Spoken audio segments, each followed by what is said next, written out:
This is Umar Ahmed for IFL TV, proudly sponsored by Everlast. We're in Belfast, a glorious boxing city. Are you liked in Belfast? I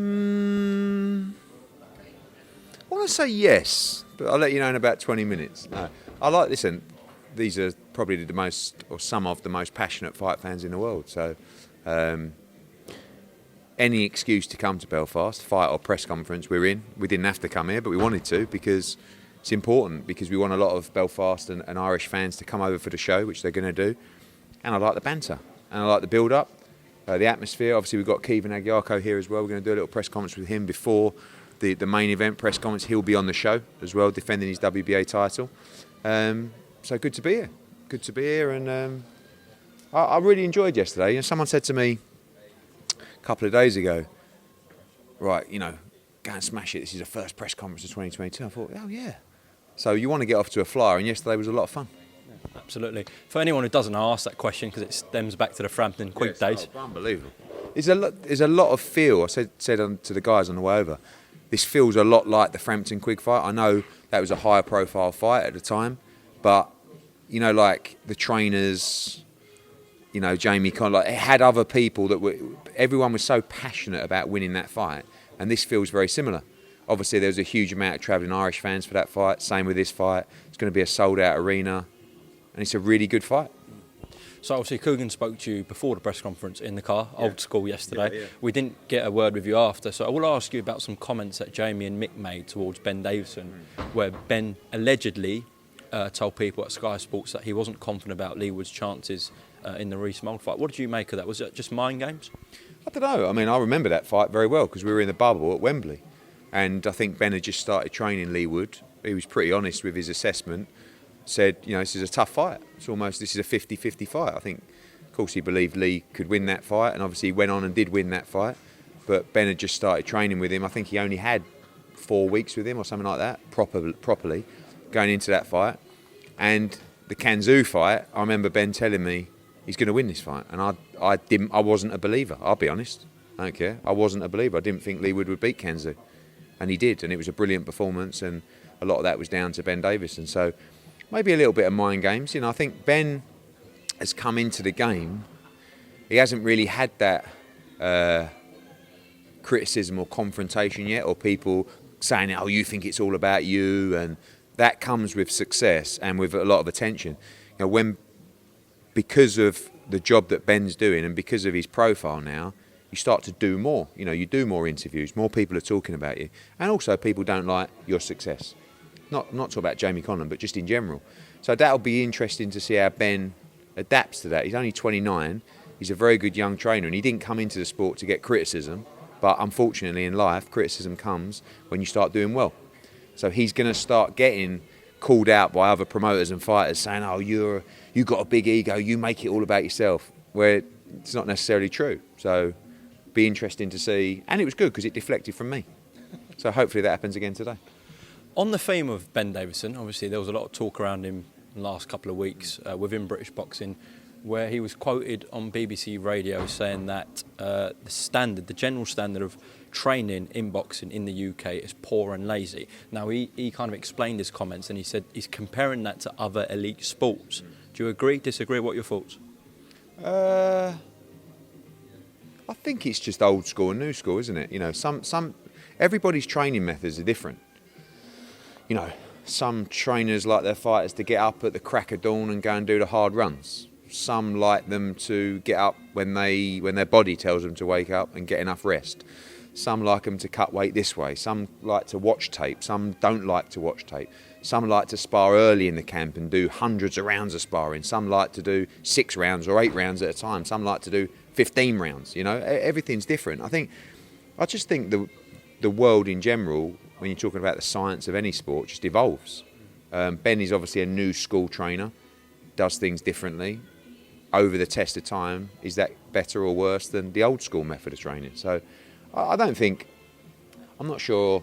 I'm sure some trainers are lazy. You know, some people in all walks of life and industries are lazy. But I think in the UK we've got a very good set of trainers. And the more younger trainers coming through, the better, really. And I think, you know, not just saying it because He's over there, although he's not there. He's just gone to... Yeah, well, he started hearing about you talking about himself. And I think he's a very good trainer. Part of the game is, I feel, is the relationship between trainer and fighter. You know, I think that's part of the battle. Obviously, you've got to be telling the fighter the right things, but you've got to be motivating your fighter, getting your fighter to believe in himself. And that's what he's done with Lee. Lee truly believes in himself now in a way that he's never believed in himself before. Ben, come in. Has he got a point, though? Because when you look at the investment in other sports, you're talking about maybe across the States, basketball, baseball, here, of course, with football and rugby, cricket, the amount invested in training and training facilities, is it higher than boxing? Ben, we're just talking about your point about comparing the level of training in boxing to other elite sports. Yeah. Do you believe there's enough investment that goes into boxing training? Well, this is a big thing that I always talk about with fighters, is some of the fighters earn more money than all of these football players and all of that, sometimes in one night, from one event, than football players make in a full year. Something that I know Sean Porter did it, but something I don't see a lot of is these elite fighters creating their own facility. I know that Eddie's got a matchroom gym with Tony that Tony works in, and they've got a nice facility there, but sometimes I think that a lot of boxers, they don't want to invest in themselves. They don't want to have the best team. And I always say this when asked about Jake Paul. He invests in himself. Tries to get the best of everything that he can, the best team that he can. And I respect that. And that's something that I think is lacking in boxing and from fighters. I know it's a short career, but if you truly believe in yourself and truly want to give 100% and try and get 100% out of yourself, these are things that you have to do, in my opinion. And that's why you set up the MTK Performance Centre? Yeah, like, people think, obviously I work closely with MTK. That's one of the best facilities in the country. I paid for it. That's my investment that I made. Everything in there, I've invested in because exactly what I believe. I say it because I believe it, and that's the reason why I set up that facility for what I believe to be, hopefully at some point, the best facility in the country in boxing. Well, hopefully for your sake it pays off for Lee Wood on March 12th, but has he got a point there? Yeah, I would say no now. No, well, they always say that. Well, I've got some arguments on it as well, but they always say, and it's very true, the best investment you can ever make is in yourself. It doesn't matter what you do, especially if you're an athlete. I think sometimes, you know, when we talk about those fighters making more in one night, it's a select few. A lot of them don't have the opportunity to invest. But what's funny about Ben's comments is the fighters that don't have the money available to invest in themselves to that level will always say, when I get there, I will do that. I will get my own gym. But then when they get there, they actually don't want to spend the money or don't want to invest in themselves. I think it comes down to the mentality of the individual. You know, AJ's always been a big believer in investing in his camp, in his team. The EIS facility is incredible. I would like to see more of those facilities all over the country. And when you talk about the level of training and coaches, when you talk about football and cricket, and you know, there's schemes and facilities where trainers go through. If it's the FA scheme, there's nothing really in boxing. I know you can get your coach's license, but there's nothing that's really promoting young people getting into the sport as coaches. You know, when you talk about football and other, you know, there's people that go through coaching schemes to go on and have a career in coaching the professional sport. That doesn't really happen in boxing. Generally, a coach in boxing is a failed fighter. Fair to say, isn't it? Like someone who wanted to be a fighter, might have been a good amateur, might have been a good pro, but generally it was someone that wasn't quite good enough to go on and became a coach. There's no young people out there going, I want to be a boxing coach. Hopefully with old sexy Ben, you know, the younger kids are looking at it and going, actually there's a career to be had out of boxing training. Because that's how you develop trainers over time. And that's why there hasn't been many young trainers, because it's generally something that an older fighter or a retired fighter would get into. But now you're seeing it is becoming a younger man's sport, especially across nutrition and strength and conditioning. There's a lot of good young, you know, minds out there doing that. And obviously Ben's got a young team around him. And I was saying earlier about the difference in the mentality. There's old school training, new school training. Some old school fighters say, I want you up at 5 a.m. doing your 10 miles. And then the new school trainer might say, no, I want you to wake up when your body wakes up and train at 10 a.m. And you know, or I don't want you sparring 15 rounds. You know, I want you to spar 6 rounds. Or we start off with body sparring. I don't like body sparring. It's ridiculous. So everyone's got different. Yeah.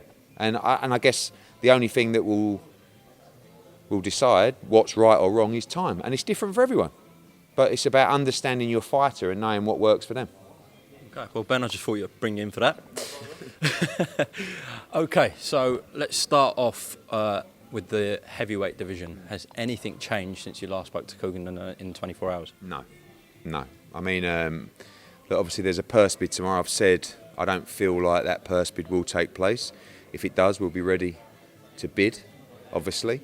And obviously there's other conversations, as Bob alluded to as well, about, there are still people who would like to see Fury against Usyk, but obviously it's a big quartet now of fighters that need to be considered, and a strategy needs to be put in place for them as well. So I still think Fury-Whyte, Usyk, Joshua is the most likely scenario, and we'll see what plays out. Surely that's so unlikely to get two people to step aside. It's not even really about stepping aside. Obviously, they'd have to do that. And people just think sometimes it's a case of, just give them some money. And it's not. It's about, AJ wants to fight Usyk. He wants an opportunity to win his world titles back. So he's not just going to take some money to step aside and hope that he gets the winner. It's like, and the same with Dillian Whyte. Dillian Whyte's been waiting for a long, long time for his shot at the world title. So it's not just about, how much money just to wait a few months. It's what is the route, how cast iron is this route, and that's where the problems really come in. And nothing's rarely guaranteed in boxing. That doesn't really make sense. Rarely anything's guaranteed in boxing.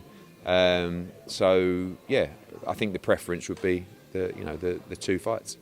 Eddie, let's just say the purse split stays at 80-20 and that purse bid commences for Fury-Whyte. Obviously that puts you in a bit of a strange position where your man's only got 20% of the purse split. So how aggressively are yourselves and DAZN going to bid for that, considering the 80-20 split? Very aggressively. I mean, I would think more aggressively than anybody else, maybe.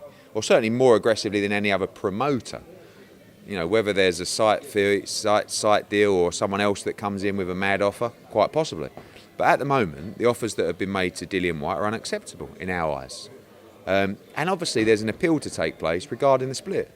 The problem with the split taking place is obviously at 80-20, if that split changes later, the WBC will be responsible for that difference in split.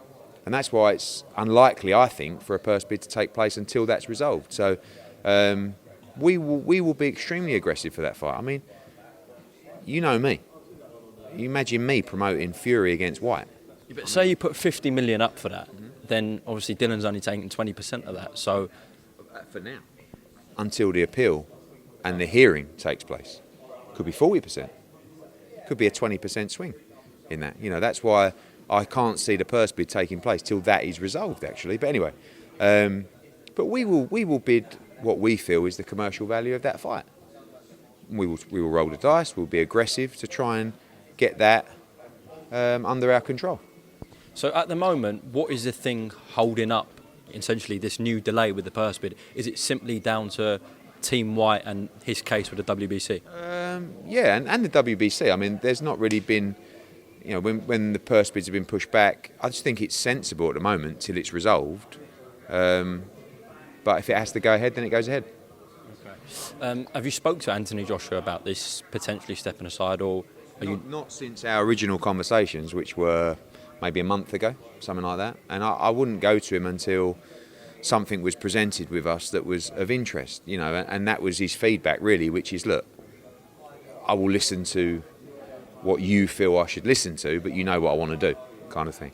But he also, as long as he gets his hands on Usyk or Fury, which is probably his preference right now, then it may make sense, for him to look at that kind of structure. But it has to be a cast iron structure. It's not just hopefully like step aside and see what happens.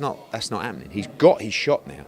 He's got it. No one can take that away from him. So as long as he's got that, then we'll talk and we'll listen. But I know his preference and I know Dillian Whyte's preference. Last one on Whyte. So whenever I've spoke to Bob Arum or Frank Warren before the WBC determined the split, they were confident it'd be in the region of 80-20. And Frank Warren, not Bob, Frank stated the reason was because his last purse that he lodged with the WBC, Dillian-Whyte, was at 300 grand, and Tyson Fury's was about $20 million. So can you make a comment on that, please? I'm not sure he put down $20 million, or if he paid, because if you put that down, obviously that would mean Tyson Fury would have paid 30% tax on that in America. The reason that Dillian-Whyte's purse was that number is because he has ownership of the show. So his purse is not determined until the show is finished, i.e. the gate, the pay-per-view. So that is almost like a holding purse until the numbers come in. So why didn't the WBC acknowledge that? Because that is the purse that was in place. Then, since then, you've got all the legal case and the arbitration with the WBC.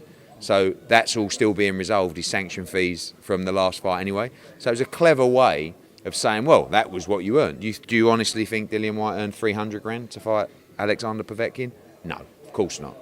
But we never got to that stage because of this big dispute. But when you have ownership of a show, you don't know what your purse is until the numbers come in.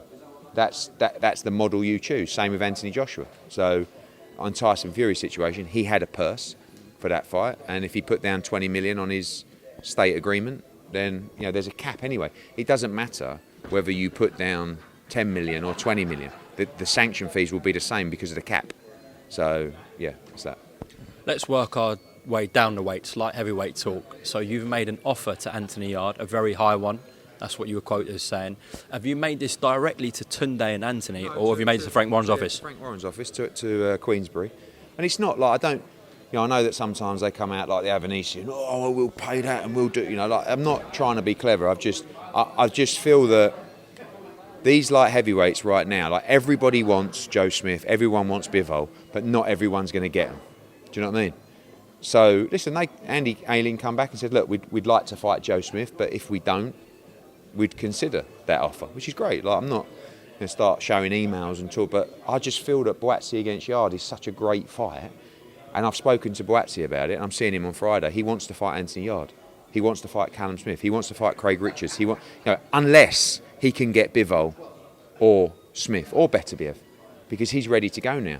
Now, Anthony Yarde is number one with the WBO. We'll see what happens with Joe Smith. But if he can't get Joe Smith next, he should be accepting that offer or negotiating, because it's massive money. It's double what he'd get to fight Joe Smith, right? So I think we should be looking at those fights.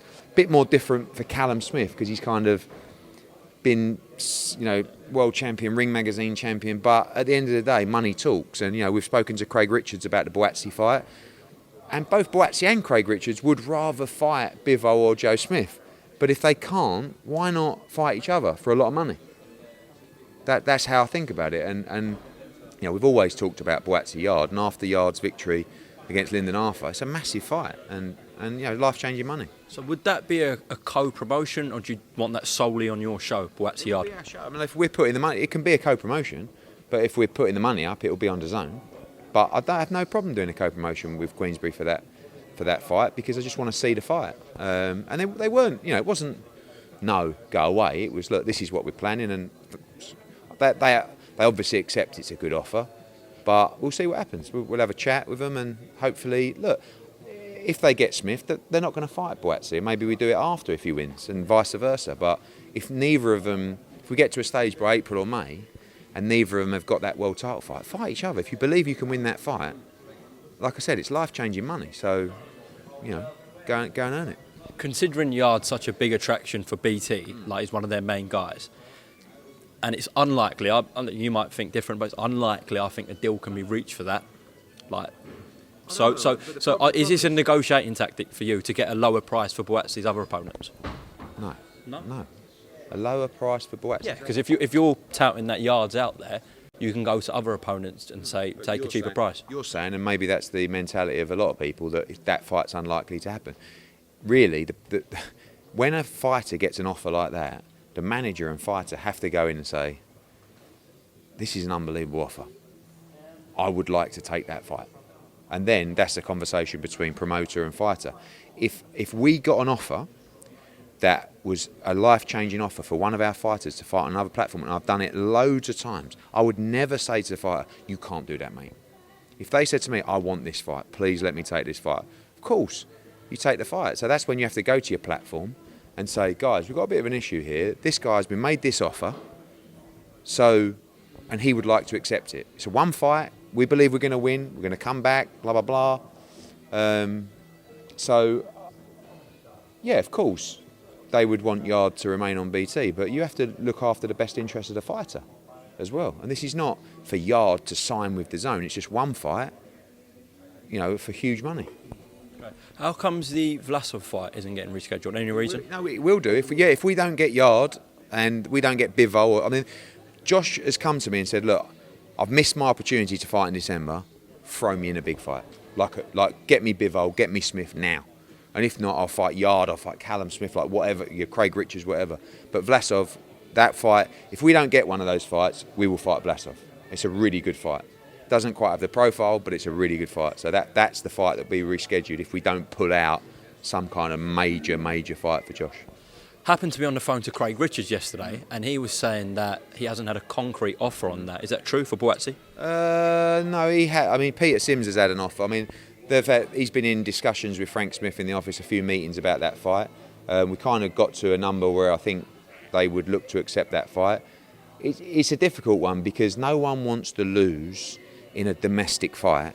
Everybody wants a shot at a world title. Do you know what I mean? So Craig's saying, I want to fight Bivol again, or I want to fight Joe Smith. But if that fight's not there, we think you should take a big domestic fight. That's, and it's not because, he had his fight against Bivol. Fair play, stepped up, and listen, with a bit more confidence, he could have won that fight. But if you believe you can win those fights against the domestic opponents, and you're making that kind of money, you should be looking to take it, in my opinion. So Craig Richards against Joshua Buatsi is a fight that definitely could get made for April. Also, you mentioned the fact that after his last fight, he was 4 with the WBA and he got pushed up to 3. Now he sits at number 7. Is that true? I mean, anything can change in those rankings. Yeah. It depends. I mean, I think Gilberto Ramirez has moved into the top 5. He won an eliminator. I'm sure next month he'll be saying different. Okay, moving down the weights again, welterweight talk. So we'll have to ask you, Eddie. Yesterday, Michael Benson put out a list of fighters who hadn't enrolled in the WBC clean boxing program. Let's start with Conor Benn. He was one of them. Can you make any comment on that? Yeah, I mean, just basically that the WBC sent some forms to Conor Benn. It was sent to his team, and he hasn't filled them out. Same with about another 12 people on that list. I think sometimes it's just you don't realise the. It's not something that you have to enrol in, do you know what I mean? It's something you have to enrol in if you want to be in the WBC rankings. Conor Benn, all the fighters on that list, the UK fighters, are all enrolled in full UCAD testing, 365 days a year, UCAD random testing, which, by the way, tests probably 10 times more regularly than the WBC's testing program, but they should all fill out those forms. Last night when we saw that, we got straight onto their managers and said, you need to fill these forms out. So I think Chris Billam-Smith was another one, Lee McGregor was another. There's quite a few fighters on there. They'll just fill them out today, and they'll be straight back in the rankings. But that's it. Is that a rare occurrence for people to not enrol? No, the paperwork's quite arduous. I think it's more of a lazy thing, to be honest with you. But it looks bad, quite honestly, and they would have seen it and gone, oh shit, okay, well let me fill that out now, and that'll be done immediately. But they should have done it when it was sent to them, but they just didn't. Anything that Benson puts out just magnifies, doesn't it? Yeah, it's big time. Have you ever seen Michael Benson? I have.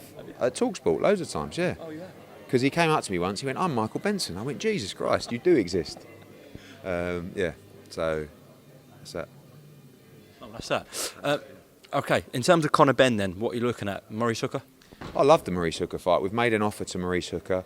He was talking about going back down to 140, which would be mental. Yeah, I mean, he could never make 140 and had to move up. But talks are ongoing with him, Robert Guerrero. I don't think it'll be Robert Guerrero. I saw a lot of people giving stick over that potential fight. I mean, I guess because he's 38 or whatever he is, but, he just beat Victor Ortiz. He's been around for a long time. He's a good fighter. But I think the Maurice Hooker fight is a better fight. It's a tougher fight than the Guerrero fight. But, like I said, April is the target date for Conor Benn. So we'll be looking to nail that opponent by the end of the month. If it isn't Hooker, what are we looking at? I still love the Adrian Broner fight. That's unrealistic as well, isn't it? Not necessarily. I mean, he wants a warm-up fight. Adrian Broner. But I just don't know who's going to give him a warm-up fight. So we'll see. There's a lot of talk still progressing with him. A couple of other people as well in the mix. But I would love to make the Maurice Hooker fight. Okay, now I'll have to say, before the Chris Algieri fight, you said one more fight, then we'll look at David Avanesyan. Is he not an option? I actually said 1 or 2 more fights, but David Avanesyan could be an option. But I would prefer a bigger name, to be quite honest with you. If we can get Broner, if we can get Hooker, I don't rule out the Avanesyan fight. I mean, Avanesyan was supposed to fight in a world title eliminator with us. He turned that down to fight... what's that guy's name? Liam Taylor. Liam Taylor. He turned down a world title eliminator to fight Liam Taylor. And then he was supposed to fight Virgil Ortiz. I don't know. Ortiz didn't want it. Yeah. Well, I'm not sure. Well, that's what his manager, Rick, said. Is it? Yeah, okay. But, so, they've got to get him a fight. I mean, really, did I see yesterday, what's the name of that other welterweight Frank Warren's got? Echo Eskerman, British champion, yeah. They signed a new deal with him. Why don't they make Avanesyan against Echo Eskerman? When you've got a British welterweight champion and a European welterweight champion, you know, I don't know. In answer to your question, I don't rule out an Avanesyan fight, but I do think, and I'll say it again, I rate Avanesyan as a level above Guerrero and a level above Hooker, right? So it's just a case of, like I said, whether we do that in April or we look at it again. Conor Benn would take that fight in a heartbeat, but we just got to look at a lot of things, the money, whether Tony Sims feels like that's the right fight at the right time. But hopefully they can get Avanesyan in the ring and fighting someone. What did you think of Frank saying you can have the fight, DAZN completely own the show, but I will cover Avanesyan's purse, so essentially not paying for an opponent? No, I'd want them to make sure. I'd want to make sure that David Avanesyan was paid properly for that fight. He would deserve to be, because he's a very tough fight. It's a 50-50 fight. So. But he's saying you can have him for free. Yeah, but that means he'll get no money, and I don't think that's fair. I think he would need to get paid properly and sharply. So I'd be happy to pay him. I don't want a free opponent. We don't need the money. So we'd be happy to pay his purse and pay him very well if that was the fight we decided to take. Just last on this one, I know you say you're looking at American opponents and you want to kind of expand Conor's global audience, but do you not think in the UK, given his spectacular win over Josh Kelly, which did well on Sky Sports, apparently his ratings for his fight with Liam Taylor were very high as well. Do you not think domestically, in terms of British sense, Avanesyan-Benn is a huge fight? No. I think it's a really good fight. I think it's a big fight, not in the same levels. You've got to look at the world that we live in. I mean, it is a big fight. Is it as big as Adrian Broner globally? Not even close. Is it as big as Maurice Hooker? No. But I'm talking about the value of an American fight. The numbers for the Algieri fight on DAZN in America were huge, and we have to think about that market as well. So, like, David Avanesyan is, he's a very, very good fighter. He's not a big name. He's not a big draw. But listen, put him in with Echo Eskerman on BT Sport main event. Let him have that fight. Maybe we make it in the summer, or maybe we come back to him in a couple of weeks and say, look, we haven't got an opponent for April. We'll do that. We don't rule it out, and it's not. I think it's Conor Benn's scared of Avanesyan. Conor Benn ain't scared of no one, but my excuse to you, one of them is he's a very good world-class fighter. I'm giving him the props, Avanesyan, right? So it's a dangerous fight. What if Ortiz Jr., I know he's tied up with McKinson, what if Ortiz Jr., i.e. Golden Boy, or Jaron Ennis's people said, we want to fight Conor Benn? Would you? No. And I don't see him as being that far away from those people. When you've got a global superstar like Conor Benn, you don't fuck it up by having big balls as a promoter and go, Conor Benn will fight anyone. Give me Boots Ennis. Give me Virgil Ortiz. When the time is right, he will fight them and he will beat them. But it's all about getting him in the position to do that. And I rate Avanesyan, as I've said to you before, you don't ask anyone else questions like this, right? There's another level above Algerian, Hooker, and I put Avanesyan just in that level. Conor Benn will fight him, no problems. But if we can have a bigger fight, bigger profile, bigger money, of course, we'll look at that as well. A couple of things in the welterweight division. Amir Khan and Kell Brook have a rematch clause. People are going to blame you for this. I didn't know that. They've got a rematch clause. I bet you'll get the blame for it. I didn't know it. I heard as well, they said today there's a rehydration clause. There is. So for every pound that Kell's over, well, either is, but if Kell's over, it's 100 grand. 100 grand. That's nothing, though. But how much is the weight? £10? Like the rehydration? I think so. No, they haven't said. Kel didn't want to reveal that contractually. Yeah, that's not the best. I don't know. I mean, look, Kel wins that fight comfortably for me. For a non-title fight. I don't know. I mean, look, there's nothing wrong with a 2-fight deal. Listen, I've done loads of them. But when people have got to understand about rematch clauses, this is quite straightforward. When you're a champion, right, and you've won a world title, and you look down a list of fighters and you go, who am I going to give the opportunity to take my belt away? Right? Obviously, a rematch clause is very, very standard in that situation. When you're a massive name and you're giving someone an opportunity to make money they'd never even dreamed of, again, I don't know which way. Like, I bet that's a one-way rematch. Yeah. So if Amir loses the fight. Oh, so Amir's got the rematch clause. Not. Oh, right. Okay. Well, bad deal then. But I don't know what comment you can make on this, but obviously there were reports going around that Terence Crawford's filing a lawsuit against Bob Arum and Top Rank for racial bias throughout his time at Top Rank. What can you say? I don't know. I also heard some rumours that it's not actually about that. It's actually about a contractual issue that is some money owed about. And I don't know. Not my business. Not something I'm prepared to comment on. All seems extremely messy, and I'll let those guys fight out. Last question. Again, I don't know how much you can say on this, but more reports emerging that DAZN are very close to buying out BT Sport. No comment. Eddie, no comment, Hearn. Absolutely on that one. Thank you very much for your time, and I look forward to a fiery press conference in Belfast. Cheers, mate. Thank you.